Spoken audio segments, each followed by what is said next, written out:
You made me realize that you're the only one. Don't need to tell me what the future holds.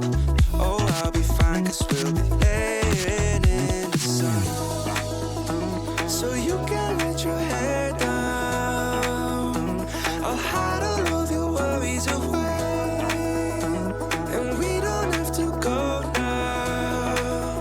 I wish I could live this life on replay. Don't need to make plans, it's all in your hands. I'm too busy, I'm spending all my time with you. Driving through the states, don't know what awaits. NMAX feels ba ang hanap nyo pero hindi kaya ng budget? Baka si Motorstar Easy Ride 150 Fi ang para sa inyo. So in this video guys, tatalakayin natin yung specs, features at syempre yung updated price niya ngayong buwan at i-walkthrough na din natin tong isang to. So without further ado, let's start this video. Nakita na natin sa personal si Easy Ride 150 Fi. So first time natin makapag-review ng mga motor ni Motorstar. For ang lahat, dito na muna tayo sa kanyang technical specification. Of course, this scooter is powered by 149.6cc to be exact, 4-stroke, air-cooled, overhead cam at Fi. So good thing na guys na naka-Fi na to. So pag naka-Fi kasi to guys, mas matipid to sa gasolina. And pagdating naman guys sa kanyang fuel tank capacity, meron siyang malaking fuel tank capacity na 6.6 liters which is kayang umabot up to 48 kilometer per liter, pero it may vary pa rin sa throttle hobby ng driver. And pagdating naman sa kanyang timbang, 115 kg, so kahit lady rider ay kayang-kaya tong i-maneuver. So yung looks niya guys, talagang medyo familiar sa atin. Meron lang pinagkaiba ng konti pagdating dito sa front. Medyo may pagka-edgy kasi yung looks niya. And kung mapapansin nyo guys, napaka-modern na din ng design niya. So ito yung parang NMAX, no? NMAX ng Yamaha dito kay Motorstar. And kita nyo naman guys, napaka-pogi ng itsura. Yung mga eyeline niya naka-OLED na yan. At ang isa pa sa nagustuhan ko dito guys, pwede yang patayin because meron siyang switch dito. Ayan, meron siyang patayin kasi ng ilaw dito. So pag tinurn off ko yan guys, ayan, kung ayun yung gamitin, lalong-lalo na pagka umaga, pwede nyo i-turn off yan. In that way, mas makakatipid kayo sa battery. Turn signal which is naka-LED na din. So modern na po talaga yung mga lights niya. And ginamitan po siya guys ng telescopic fork suspension sa front with single hydraulic disc brake and single pot piston brake caliper. And pagdating naman sa kanyang paint job, napansin ko napakaganda po ng pagkaka-paint niya. Yung pagkaka-glossy blue niya guys, hindi siya yung nakakasawa tingnan sa personal. And meron din siya mga glitter effects which is palagi ko nakikita sa mga motor na nare-review ko ano. Ayan. So sa front, ayan, naka-tubeless na din po ito guys. So pag mapako to, hindi to siya basta-basta mafa-flat, no? Siguro nakauwi kayo sa bahay nyo before nyo pa napansin na napako tong motor na to. So meron siyang tire size dito guys na 130 by 60 by 13. Ayan, tapos pagdating sa cast wheel, ayan, plain black. For me, goods na goods yan. Nang sa ganon, ayan, mas ma-emphasize talaga yung kulay niya na blue. And isa pa guys, hindi naman kumpleto yung NMAX feels kung wala siyang kanyang wind visor, no, which is yung talagang signature nung NMAX na scooter. So dito, itong wind visor na to guys, hindi lang siya basta design, it's for better aerodynamics, lalong-lalo na kung gagamitin nyo to sa long ride, no. Ayan, and dito sa side, ito yung itsura niya. Ayan. Meron din siyang option for cruising style. So, pwede kayo mag-upright sitting position. Pwede nyo ding iunat yung paa nyo pag ngawit na kayo. Then, dito tayo sa handlebar. Pagdating dito sa handlebar, guys, isa din sa nagustuhan ko dito kay Easy Ride 150 Fi.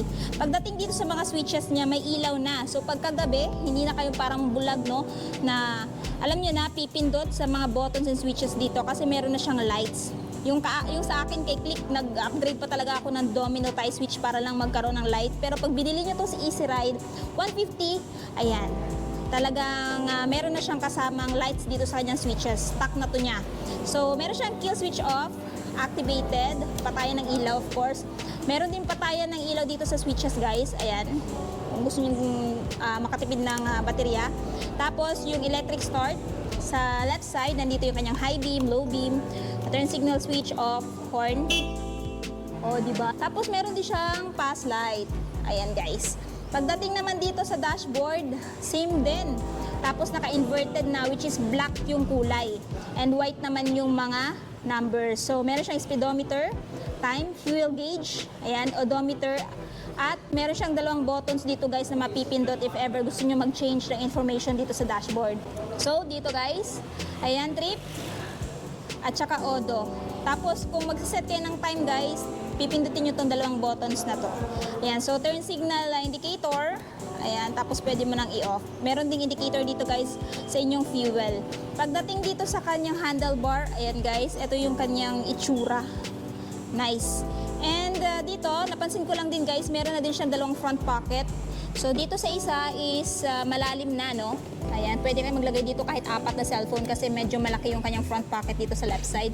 Meron na ding built-in charging port. Ayan, no need na kayo bumili ng adapter kasi isasaksak nyo na lang yung phone nyo dito. So, ayan, habang naglo-long ride kayo, makakasa kayo. Pagdating nyo sa pupuntahan nyo is, ayan, na fully charged na yung phone ninyo. Isa pa, dito sa kabila guys, ayan, meron ding isang dito, front pocket, which is pwede mong i-close kasi meron siyang pang sarado. Ayan, so dito pwede mo lagay ng coin purse, safe na safe. Pero wag nyo lang iiwan if ever magpa-park kayo. So dito guys, sa kanyang key, ginamitan siya ng mechanical key, traditional key. At ang nagustuhan ko dito guys, pag ilalagay mo tong key dito, napakalambot lang niyang iikot, no? If ever mag-i-start kayo dito sa motor na to.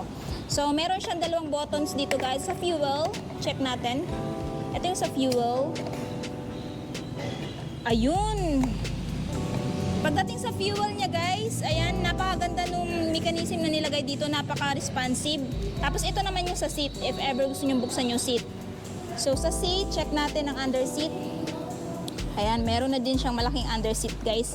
Pero kung hindi pa rin enough to, pwede kayong magpalagay dito ng top box. Bili na lang kayo ng bracket, nakakasya dito. Ayan, so pwede mapaglagyan ng gamit nyo, depende kung anong gusto nyo ilagay. At hindi ka na rin mangangamba guys kung idadaan nyo to sa baha-baha kasi yung battery niya nandito, so mataas na po yung level. Ayan, so balik na natin to sa seat, generous, naka one tone lang siya guys. So sa long ride, hindi masyado sasakit yung puwet nyo dito at puwet ng angkas nyo. So, dito tayo sa baba. Meron siyang sticker dito na Motor Star, tapos nandito yung foot peg ng angkas, yung air cooling system. Tambucho niya, naka-heat guard yan guys para hindi mapaso yung angkas or ikaw. Suspension na ginamit is dual shock absorber and single hydraulic disc brake sa likod. Sa mga nagtatanong, hindi po siya naka-ABS ha. So, ayan, naka-typical disc brake lang po siya. Meron din siyang mud guard dito, pang-protect sa putik-putik if ever idadaan nyo ito sa mga putik. Ayan. Tapos, isa pa guys, napaka-premium looking na din niya sa personal kasi yung Easy Ride niya guys, ayan, naka-emblem na. Tapos, may nakalagay dito na 150 Fi. Meron din kasing carb type nito, i-review ko din, so abangan nyo yung next review ko. Tapos, i-check natin yung taillight niya. Ayan. So, pagdating sa taillight guys, ayan, naka-LED din, no? Turn signal is naka-LED din yan. So, for me, napakaganda na naka-LED na siya para talagang mas visible siya, no? And mas modern yung design niya. Sumasabay siya sa ibang mga motor ngayon. So, ayan, sharp yung kanyang pagkakahulma dito sa taillight. Unlike doon sa NMAX na bilugan, for me, goods na goods yan. So, meron din siyang sarili ng signature. Tapos, dito may ilaw ng plaka. Reflector for added visibility during your night ride. Ayan, pati dito. Tapos, ayun, napakaliwanag ng ilaw ng plaka guys. Plate holder. Dito naman, ito yung panggilid niya at good thing hindi na tinanggal yung kickstart lang sa ganon. Pagpapaanda rin nyo to at naubusan ng baterya, hindi na kayo mahihirapan. No? Center stand and of course yung kanyang side stand. Side stand, ayan guys. Next, pagdating naman dito sa side, ito yung itsura niya. Ayan. So ngayon guys, i-check natin yung kanyang seat height kung kaya bang abutin ng height ninyo. So pagdating sa kanyang seat height guys, sa height ko na 5'5", kita nyo naman, abot na abot natin to. So if ever meron kayong height at least mga 5 flat, kaya nyo pa rin tong abutin. Pero siguro nakatiptoe na kayo dito, no? Kasi medyo, ayan, nakatiptoe kasi tayo. And ayan guys, so napakalawak din ang kanyang turning radius. Pwedeng isiksik sa mga traffic. Pero hindi ko siya nire-recommend, no? So, ganito yung feels pag nakasakay kay Easy Ride. O, di ba? Pwedeng i-long ride. So, ngayon naman, talakayin natin yung kanyang updated price, SRP, down payment, at installment. So, kung interested kayo dito sa motor na to, guys, ito nga pala ngayon ay merong updated price na 81,000 pesos. Pero kung gusto nyo ng hulugan, of course, meron siyang down payment na 10,000 at meron din kayong monthly guys for 3 years na 3,477 at napakalaki ng rebates niya guys kasi meron siyang rebates na 400. Pero kung gusto nyo naman ng ibang monthly, meron kayong mapagpipilian na 6 months up to 36 months. So, pili na lang po kayo dyan. So, itong motor na to guys is available lamang dito sa Purok 2, Salvacion, Panabo City. Medyo malapit lang siya sa Rivera Hospital guys. Kaya ano pang hinihintay nyo? Kung interested kayo at naghahanap kayo ng scooter na to, punta na lang po kayo dito. So, yun na nga guys, natapos na nga natin ikutan si Easy Ride 150 Fi. Ano yung masasabi nyo sa scooter na to? Sulit ba siya sa presyo niya? At ano yung katangian niya kung bakit siya yung i-consider yung bilhin ngayong 2024? I want to know your thoughts below. At syempre, kung bago pa lang kayo sa channel ko at hindi pa nakapag-subscribe, please subscribe and follow for more motorcycle reviews, price updates, at moto features.